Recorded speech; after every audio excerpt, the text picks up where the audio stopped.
2 minutes de connaissance pour vous parler de la stratégie prêt REER RAP. Donc le prêt REER, c'est une stratégie qui est assez simple, qui consiste à faire un prêt dans le but de cotiser à vos REER. Et le RAP, qui est le régime d'accession à la propriété, est une stratégie qui permet d'utiliser vos REER pour l'utiliser comme mise de fonds pour l'achat d'une propriété. Par contre, habituellement, cette stratégie-là, les deux stratégies ne fonctionnent pas ensemble, mais il y a certains produits qui existent qui combinent ces deux stratégies. En fait, c'est pas dans le but de faire un prêt, dans le but de mettre dans un REER et de prendre cet argent-là pour faire une mise de fonds.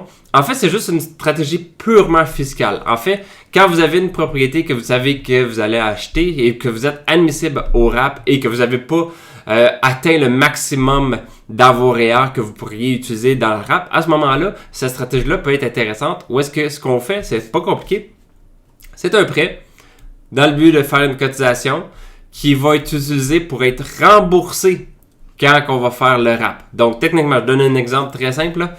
Vous faites un prêt de 10 000. Vous prenez ce 10 000-là, il est cotisé un REER. Donc, vous avez un avantage fiscal par rapport au fait que le REER a été cotisé.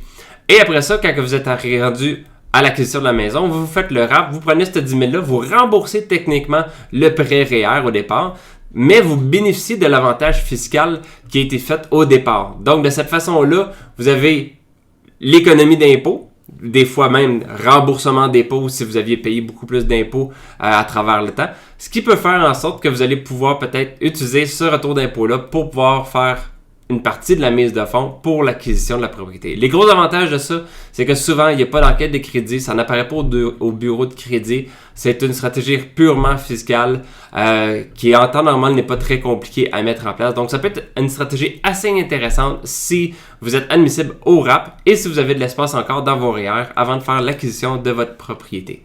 Donc, belle stratégie pour vous, peut-être bien en ce temps. Bonne journée et bon enrichissement.